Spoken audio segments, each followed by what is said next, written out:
السلام علیکم دوستو، آج ہم پھر سے کربلا کے واقعے پر ریاکٹ کرنے والے ہیں، جس میں امام حسین کے آخری سجدے کے بارے میں ذکر کیا گیا ہے۔ اس واقعے کو بیان کیا ہے مہربان علی صاحب نے۔ ان کے واقعے بہت ہی زیادہ ایموشنل ہوتے ہیں۔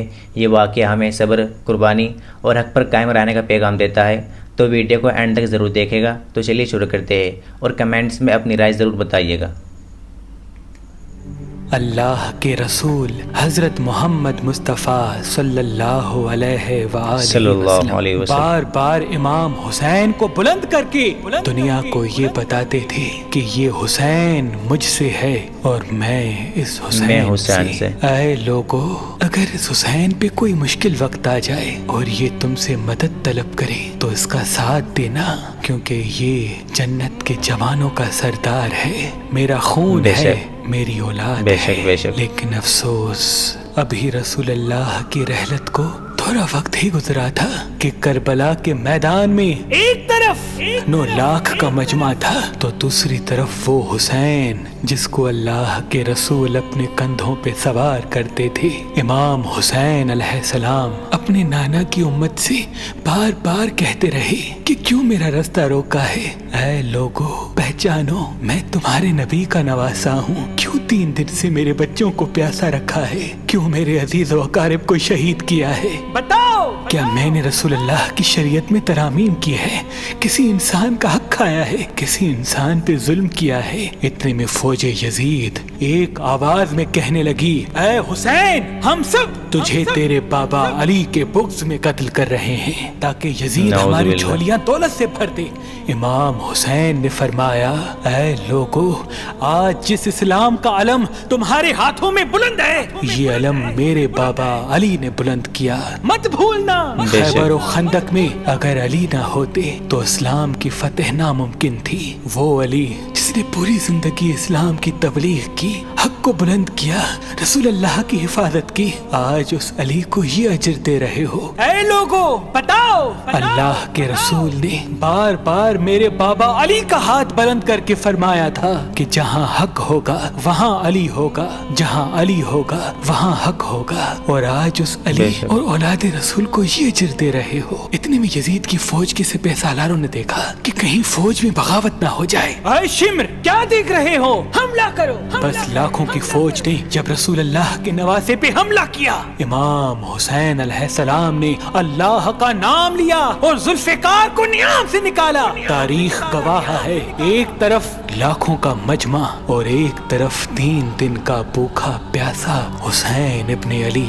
زمین پہ اس طرح کی جنگ پہلے کبھی نہیں دیکھی تھی کہ ایک تنہا انسان لاکھوں کے مجمع کو اس طرح سے فنار کر رہا ہے کہ فوج اشکیا واپس پلٹ کے بھاگنے لگی۔ امام حسین فوج یزید سے مخاطب ہو کے فرماتے ہیں، آؤ، 3 دن کے بھوکے کی جنگ دیکھو، 3 دن کے پیاسے کی جنگ دیکھو، رسول کے اس نواسے کی جنگ دیکھو، اس کی جنگ دیکھو جس کا جوان بھائی مارا گیا، جس کے جوان بیٹے کو نظروں کے سامنے قتل کیا گیا، جس نے اپنے ہی ہاتھوں سے اپنے بچے کی قبر بنائی۔ امام حسین شیر کی طرح فوج یزید سے لڑ رہے ہیں۔ اتنے میں آواز غائب آتی ہے، حسین، تیرا اللہ تجھ سے راضی ہوا۔ بس اس صدا کا سننا تھا۔ امام حسین علیہ السلام نے اپنی ذوالفقار کو تھام لیا۔ اتنی میں عمر بن سعد کہتا ہے، شمر، کیا دیکھ رہے ہو؟ یہ علی کا شیر ہے، اس کو مات دینا ناممکن ہے، جاؤ خیموں کو آگ لگا دو۔ بس کچھ ظالموں نے بیبیوں کے خیموں کو آگ لگا دی اور کچھ امام حسین کو دور سے تیر مارنے لگے۔ امام حسین کبھی بیبیوں کے خیموں کی طرف بڑھتے ہیں، کبھی فوج کی طرف جاتے ہیں۔ عمر بن سعد اور شمر نے فوج کو 4 حصوں میں تقسیم کر دیا اور یہ کہا کہ کوئی بھی حسین کے قریب نہ جائے، جس کے پاس جو چیز ہے وہ دور سے حسین کو مارے۔ جس کے پاس نیزہ تھا اس نے نیزہ مارا، جس کے پاس تیر تھے وہ تیر مارتا رہا، جس کے پاس برچیاں تھی وہ برچیاں مارنے لگا۔ تاریخ نے لکھا، جس کے پاس مارنے کے لیے کچھ نہ تھا وہ کربلا کی گرم زمین سے مٹی اٹھا کے امام حسین کی طرف پھینکتا رہا۔ امام حسین کے جسم مبارک پہ ہزار हजारों जख्म लगते रहे। आपके जिस्म मुबारक पर इतने तीर थे कि आपका जिस्म मुबारक नजर तक नहीं आ रहा था।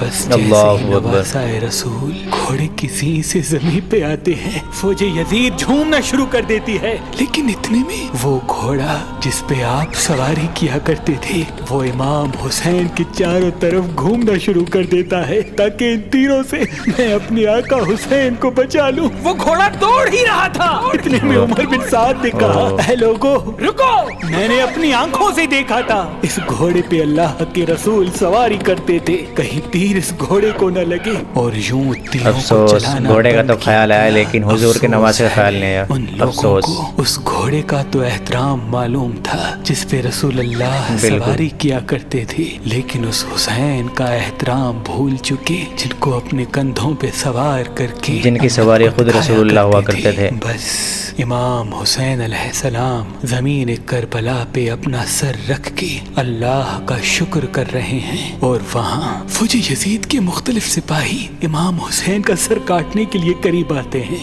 जो भी करीब आके इमाम हुसैन के सर को देखे तो उसे इमाम हुसैन के चेहरे में रसूल अल्लाह का चेहरा नजर आए और वो चीख के दूर चला जाए। इतने में शिमर कहने लगा, ये काम मुझसे ही होना है। जैसे ही शिमर ने खंजर इमाम हुसैन के गले पे रखा तो वो देखे इमाम हुसैन के लब हिल रहे हैं। उसने सोचा, हमने हुसैन का पूरा खानदान कत्ल कर दिया, 3 दिन तक हुसैन के बच्चों को प्यासा रखा, शायद हुसैन हमें बद्दुआ दे रहे होंगे। सुनने के लिए कान करीब करे तो क्या सुने, इमाम हुसैन अलैहिस्सलाम अल्लाह की दरबार में अल्लाह की नेमतों का शुक्र कर रहे हैं कि ऐ अल्लाह तेरा शुक्र है कि इस अजीम इम्तिहान इस हाल में भी अल्लाह ताला का शुक्र अदा करते हैं। चुना। इतने में इमाम हुसैन ने आंखें खोली और शिमर से कहा, ऐ शिमर, क्या तू नहीं जानता मैं रसूल अल्लाह का नवासा हूँ, जन्नत का सरदार हूँ, हक पे हूँ, बेजुर्म हूँ। शिमर ने कहा, हाँ मुझे मालूम है। फिर आपने फरमाया, तो क्यों कत्ल कर रहे हो? शिमर ने कहा, ताकि यजीद मेरी झोली दुनियावी दौलत से भर दे। बस ये कहते कहते शिमर इमाम हुसैन का गला काटता रहा। मालूम तो इन्हें भी था कि इमाम हुसैन हक पर है। इमाम हुसैन के सर कलम होने के बाद सादात को लूटा गया। इमाम हुसैन के सर मुबारक को नोके सिना पे बुलंद कर दिया। बीबी सकीना को तमाचे मारने लगे। रसूल अल्लाह की नवासियों के सरों से चादर को लूट लिया और इमाम हुसैन के जिस्म मुबारक की तौहीन करने लगे। तारीख ने लिखा, इमाम हुसैन के जिस्म पर जो जो चीजें थी उनको लूटने लगे। इतने में एक शख्स इमाम हुसैन के जिस्म के करीब आया। इमाम हुसैन के हाथ में एक अंगूठी पहनी थी, उतारने की कोशिश की, ना उतरी। वो उंगली काट के अंगूठी ले गया। आपके जिस्म मुबारक को रस्सियों से बांध के करबला की गर्म जमीन पे इधर से उधर फिराया गया। इतने में उमर बिन साद ने कहा, ऐ शिमर, हुसैन और उसकी साथियों की लाश का वो हश्र करते हैं कि रहती दुनिया तक कोई भी यजीद के खिलाफ आवाज न उठाए। सबके जिस्म से सरों को काट लो और सबकी लाशों को पामाल कर दो। जमीन करबला गवाह है, कहीं से कोई कबीला उठ के आता है और कहता है कि हम हुर की लाश को पामाल होने नहीं देंगे। कहीं बीबी उम्मे लैला का कबीला आके कहता है कि हम अली अकबर का लाशा पामाल होने नहीं देंगे। कहीं बीबी रुबाब के कबाइल के लोग कहते हैं हम अली असगर का लाश पामाल होने नहीं देंगे। एक एक शहीद की लाश पामाल होने वाली जगह से हटाई गई। तारीख गवाह है, सिर्फ रसूल अल्लाह का अकेला नवासा करबला की गर्म जमीन पे पड़ा रहा और मगरिब के घोड़े मशरिक की तरफ, मशरिक के घोड़े मगरिब की तरफ दौड़ते रहे। इमाम हुसैन का जिस्म पामाल होता रहा। इमाम जाफर सादिक अलैहिस्सलाम फरमाते हैं, मेरा सलाम हो मेरे उस गरीब दादा पर जिसकी लाश को इस तरह से पामाल किया गया कि उनकी दाईं पसलियां बाईं पसलियों की तरफ चली गई और बाईं पसलियां दाईं पसलियों की तरफ चली गई, जिनका सीना और पुश्त एक साथ हो गया। सलाम हो मेरे उस बेवतन दादा हुसैन पर जिनके जिस्म मुबारक के टुकड़ों को जमीन करबला पे बिखेरा गया। सलाम हो, सलाम हो, सलाम हो।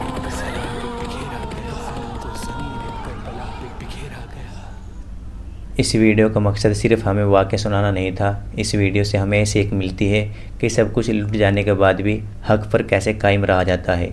अगर आपको ये वीडियो पसंद आए तो वीडियो को लाइक, शेयर और सब्सक्राइब ज़रूर करिएगा। जज़ाकल्लाह।